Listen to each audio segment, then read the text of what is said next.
Hello YouTube, c'est Nesty de la chaîne Nesty Books and Coffee et bienvenue dans cette nouvelle vidéo. Aujourd'hui, on se retrouve pour un update lecture parce que j'ai pas mal lu ces derniers temps et donc j'ai 11 livres à vous présenter aujourd'hui. On va pas traîner, passons directement à la suite. On est d'accord que c'est clairement un temps à chocolat chaud, café et autres lattés. Je m'excuse par avance pour l'éclairage qui va être peut-être un petit peu trop intense ou pas assez. Il fait vraiment sombre. Et il fait sombre toute la journée, donc vraiment pas terrible pour tourner des vidéos. J'espère que ça vous ira. Le premier livre dont je souhaite vous parler aujourd'hui, c'est Le ciel et la limite d'Anne Lanoé, publié chez Fleurus. Donc on va suivre l'histoire d'un garçon qui s'appelle Samuel et qui ne parle pas. Il est mutique depuis un accident dans lequel il a perdu sa maman. On va suivre dans cette histoire donc Samuel qui part au Brésil, donc ce qui explique la couverture, c'est en fait un quartier brésilien vu d'en dessous, donc ça serait une vue en contre-plongée si je dis pas de bêtises. Et il va arriver dans un groupe, enfin chez quelqu'un, une jeune fille avec plein d'autres personnes qui sont plus ou moins tous un peu blessés par la vie. Et petit à petit, on va savoir ce qui se passe dans la tête de ce garçon qui ne parle pas, comment il fait comprendre, pourquoi il ne parle pas. Et c'est une histoire qui m'a beaucoup touchée. C'est assez court, honnêtement. Ça fait même pas 300 pages. C'est écrit assez gros. Et c'est une histoire qui est très touchante. Le style est très accessible. Et malgré la longueur du texte qui n'est pas énorme, Anne Lanoé a réussi vraiment à donner, comment dire, à mettre des mots sur le deuil, sur la culpabilité, sur beaucoup de choses. C'est des sujets très durs qui sont pourtant abordés avec un peu de légèreté. Alors le seul défaut de ce livre, c'est tout ce qui concerne pour moi les sentiments amoureux de l'adolescence que je trouve un peu trop immature dans ce livre. C'était pas vraiment l'essentiel du roman. Donc ça, c'était pas pour moi, c'était pas spécialement plaisant à lire, mais par contre, le reste de l'histoire, j'ai adoré. Et vraiment, si cette autrice a fait d'autres choses, il faut que je me renseigne. Mais je pense que je verrai ce qu'elle a fait parce que c'était très plaisant comme lecture. Je mettrais quelque chose comme 3 ou 4 étoiles, 3,5, je pense, ça serait parfait. Je vous le recommande quand même parce que c'était vraiment une très belle histoire et comme je vous dis, les mots sont très justes. Donc, n'hésitez pas. Début de mois de novembre, j'ai découvert le dernier roman de Nicolas Youn, donc Instruction for Dancing, je vais y arriver, publié chez Bayard comme les deux autres romans de l'autrice, donc The Sun is Also a Star et Everything Everything. C'est deux livres que j'avais adorés, donc j'avais hâte de découvrir celui-là. Donc, c'est l'histoire de Evie qui ne croit plus en l'amour depuis que son père a trompé sa mère.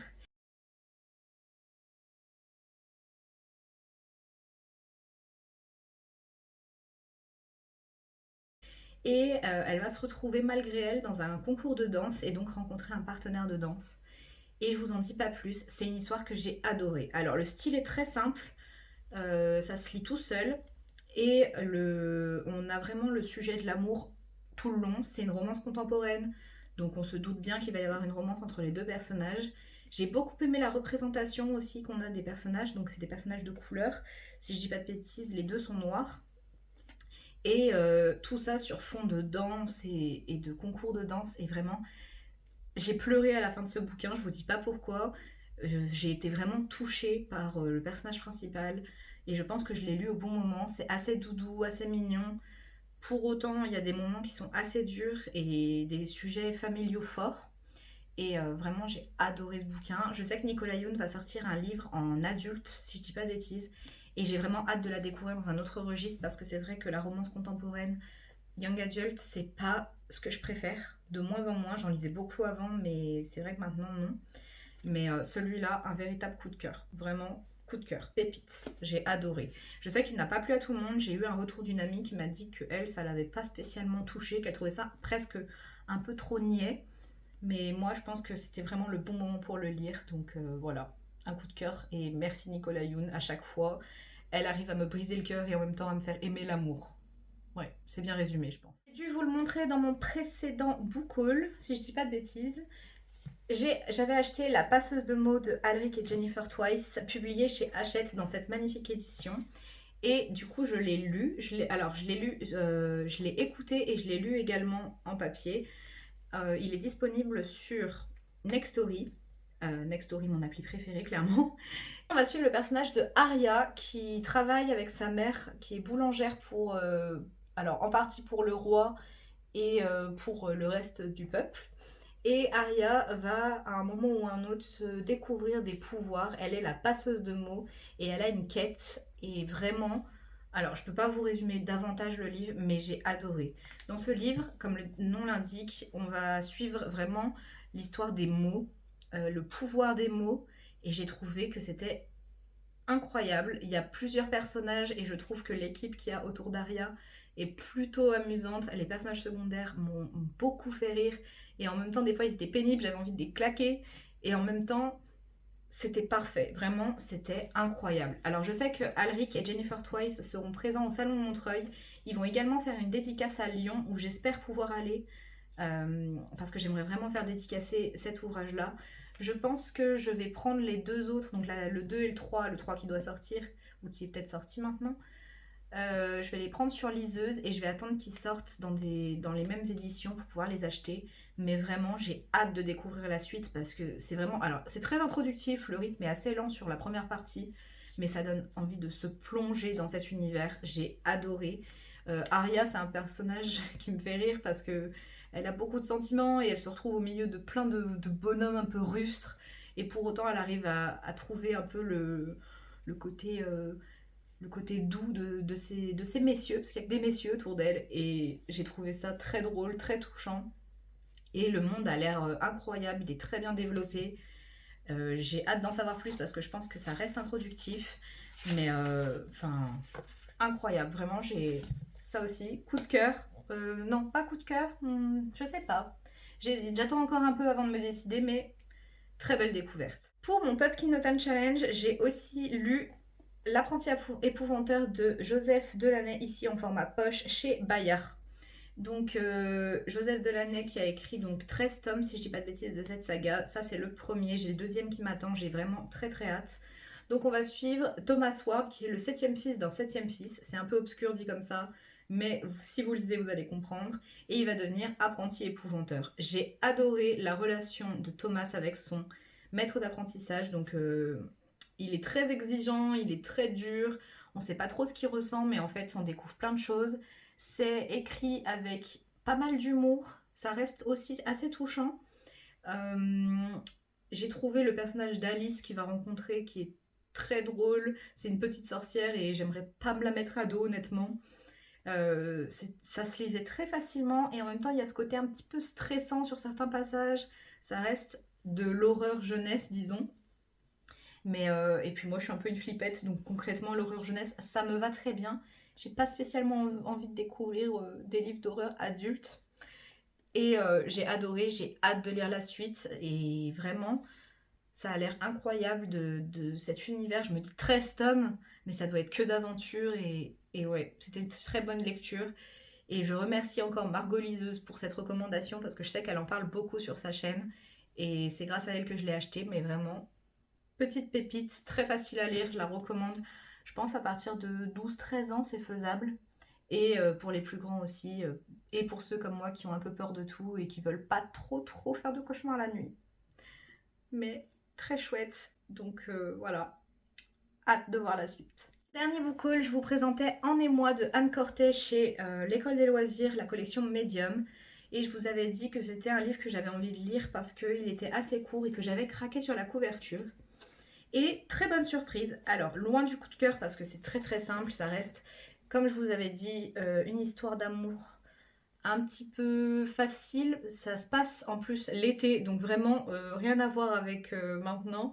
Ils sont en pleine canicule et on va suivre donc l'histoire de Jeanne qui n'a jamais ressenti d'amour, qui voit son meilleur ami et sa meilleure amie tomber amoureux et elle sait pas trop ce qu'elle va faire et elle est là et elle est dans la Provence et elle pédale sur son vélo et bon c'est des très jolis paysages vraiment. C'est assez atmosphérique comme lecture, mais atmosphérique été. On est loin de tout le reste. Donc, elle va rencontrer un garçon qui a fugué de chez lui, et petit à petit, on va savoir pourquoi il a fugué, qu'est-ce qui s'est passé. Alors, c'est une histoire qui va assez vite, c'est court, mais c'est vrai que c'était très joli. C'est assez poétique. Je m'attendais pas à autant de poésie dans un si petit livre. On a donc le point de vue de Jeanne qui parle à la première personne et le point de vue du garçon où là, par contre, c'est écrit à la troisième personne. Et vraiment, j'ai beaucoup aimé. C'est une lecture que je recommande pour l'été, vraiment. Et si jamais vous avez envie de passer un moment assez doux, c'est pas la lecture de l'année, je pense pas qu'il va rester vraiment dans ma mémoire, mais en tout cas c'était très agréable. Oh le café quand il fait froid, quel plaisir vraiment. J'ai ensuite découvert Pierre Bottero. Alors j'avais lu Zouk il y a très longtemps, il faudrait que je le relise parce que je m'en souviens pas bien, mais Pierre Bottero c'est quelqu'un qui a créé tout un univers autour de Ewilan, ce petit personnage qui va découvrir qu'elle a des... Donc là je vous montre le tome 3, pardon. Et donc il va découvrir qu'elle a des pouvoirs magiques et qu'elle peut basculer dans une réalité, dans une autre réalité, un autre univers. Et va s'en suivre toute une quête. C'est très... Il y a beaucoup d'aventures, ça va vite, on s'arrête jamais. Il se passe plein de choses, mais j'ai adoré l'univers, j'ai adoré Willan, je la trouve super drôle. Son meilleur ami Salim, que je trouve aussi très touchant, très drôle. Et les autres personnages, donc j'ai qu'une hâte, c'est lire Elana et le pacte des Marchambres, parce que c'est un personnage que j'ai adoré, c'est une femme badass, elle s'arrête jamais. J'ai aussi aimé les autres personnages, j'ai même failli verser ma larme à certains instants. Pierre Bottero, franchement, il a créé tout un univers tellement complexe, tellement construit et en même temps hyper accessible à la jeunesse parce que c'est écrit très facilement. Moi, je les ai dévorés, j'ai dévoré les trois. Je vais pas vous faire davantage de résumés parce que j'estime que c'est trop. Enfin, c'est des livres qui sont assez courts, donc faire un résumé, ça serait compliqué, surtout qu'il se passe tellement de choses dans ces trois petits tomes. Et ils sont disponibles sur Nextory, donc c'est pareil, je les ai lus en papier et écoutés en audio aussi. Je sais que les mondes d'Ewilan et Elana sont disponibles sur Nextory, donc c'est les autres trilogies de l'auteur. Et j'ai vraiment hâte de continuer. J'ai dû m'arrêter parce que je les ai dévorés les trois à la suite et vraiment, j'allais pas m'arrêter. Je suis devenue accro. Enfin, vraiment, coup de cœur. Ça, par contre, c'est un vrai coup de cœur, mais c'est un coup de cœur trilogie parce que j'estime que c'est vraiment les trois ensemble. Juste le tome 1, c'est très introductif. Le seul défaut de cette trilogie, ça serait les résolutions de fin de tome qui vont très vite. Et en même temps, l'auteur arrive toujours à créer d'autres mystères. Et du coup, on plonge vraiment dans son univers. Et incroyable. Pierre Bottero, franchement, je le connaissais pas en fantasy jeunesse, mais j'adore. Et j'ai hâte de lire d'autres livres de lui parce qu'il a une plume qui est tellement addictive, tellement agréable à lire. C'est fluide, c'est... Non, vraiment, j'adore. J'ai même pas les mots. J'ai ensuite écouté, et là je l'ai pas en papier, donc j'ai écouté sur Nextory, je vais vous le mettre juste ici, Jefferson de Jean-Claude Mourleva. Donc Jean-Claude Mourleva, c'est mon auteur préféré de quand j'étais petite. J'ai pas tout lu ce qu'il a fait, j'ai lu beaucoup les livres très jeunesse, j'ai un peu moins lu ce qui est ado, young adult. Donc Jefferson, c'est l'histoire d'une petite taupe qui va un jour se rendre chez son coiffeur pour se faire rafraîchir la houppette, comme ils disent. Et il va découvrir que son coiffeur a été assassiné. Sauf qu'il y avait une chèvre dans ce salon de coiffure. Et elle est persuadée que c'est lui l'assassin. Donc il va être accusé du meurtre de son coiffeur. Alors que Jefferson, c'est un petit monsieur pépère qui aime lire et qui est juste amoureux de la nièce du coiffeur. Et il va tout faire pour prouver qu'il n'a rien fait. Et c'est une aventure. Alors Jean-Claude Mourleva, il a ce pouvoir de nous faire croire en une histoire complètement rocambolesque. C'est écrit avec plein d'humour. Et en même temps, c'est touchant. Et vraiment, j'ai beaucoup ri. Euh, Jefferson, il est ami avec un cochon qui est super drôle. Et vraiment, c'est un mélange de plein d'animaux que j'ai adoré. Et ils vont aussi aller dans le monde des humains. Et je vous en dis pas plus. C'est très court. C'est un livre jeunesse qui est génial si vous voulez le lire pour vous ou le lire à vos enfants ou le racheter. Vraiment, j'ai adoré. Et je sais que la suite, je vous mettrai la couverture juste ici aussi, est sortie. C'est Jefferson fait de son mieux. Et j'attends juste un petit instant avant de me lancer dedans parce que je sais qu'il est aussi disponible sur Nextory. Et j'attends un moment où j'ai pas trop le moral parce que c'est vraiment une lecture doudou, toute mignonne et ça fait juste du bien. Patience, courage, il ne reste que 2 livres. Le livre suivant J'ai lu Les Facétieuses de Clémentine Beauvais, publiées chez Sarbacane dans leur collection Exprime. C'est une collection que j'adore. Souvent, j'aime beaucoup les livres qui sortent. Clémentine Beauvais, alors j'ai pas lu Les Petites Reines et j'ai pas lu Brexit Romance, mais j'ai lu quasiment tout le reste, si je dis pas de bêtises. J'ai lu Comme des images, j'ai lu Songe à la douceur que j'avais adoré, et j'ai lu aussi son recueil de poésie, enfin sa poésie. Ah, je sais plus, c'était sorti chez l'Iconopop. Bon, je vous mettrai la couverture et le titre ici parce que j'avais adoré, c'était un véritable coup de cœur et je me souviens plus du titre. Décomposé, voilà, Décomposé, vraiment génial. Et donc elle est revenue cette année avec Les Facétieuses, donc c'est un roman qui bouscule complètement les genres. Je saurais même pas, je vais essayer de faire un résumé mais je suis pas sûre d'y arriver. Donc on va suivre l'héroïne qui s'appelle Clémentine Beauvais. Donc déjà ça, un peu bizarre, mais ce n'est pas autobiographique. C'est l'histoire donc de Clémentine qui est autrice jeunesse et on va lui demander d'écrire un roman fantastique alors elle n'a jamais écrit de roman fantastique. Et suite à quelques événements, elle va se demander qui était la marraine la bonne fée du petit prince Louis XVI. Louis XVI qui est mort tout seul dans sa cellule. Et pour vous dire, ce roman, on dirait un essai et en même temps une quête et en même temps un roman fantastique et en même temps un roman contemporain. On a des références à plein d'auteurs de chez Sarbacane et autres. Et vraiment, c'était incroyable. J'arrivais même pas à délier le vrai du faux parce que à un moment, je me suis dit, mais est-ce que ces bonnes fées, elles ont existé, ces marraines la bonne fée de ces rois? Et en même temps, c'est un petit peu politique et enfin, c'est un ovni littéraire. Ce livre est un ovni littéraire et du coup ça a été un véritable coup de cœur. L'angle a dû changer un petit peu, j'ai été coupée par ma caméra parce qu'apparemment je parle beaucoup trop. Le dernier livre que j'ai lu c'est Journal d'un vampire en pyjama de Mathias Malzieu. Et sur ce livre-là, je vais juste vous dire que c'est un coup de cœur et que c'est tiré de la vie de l'auteur, c'est autobiographique. C'est incroyable, j'adore Mathias Malzieu, c'est mon auteur préféré. Et je pense que du coup, au lieu de vous faire un résumé de pourquoi j'ai adoré ce livre, je vous ferai une vidéo dédiée à Mathias Malzieu parce que j'ai lu tous ses ouvrages et que vraiment, pour moi, tout le monde doit lire Mathias Malzieu. Et voilà, c'en est terminé pour cette vidéo pour aujourd'hui. J'espère qu'elle vous aura plu. Si c'est le cas, n'hésitez pas à me suivre, à vous abonner, à mettre un petit pouce en l'air et à commenter, à me dire ce que vous avez lu et si un de ces livres vous fait envie. Moi, je vous dis à très bientôt dans une prochaine vidéo et surtout, prenez soin de vous. Bye!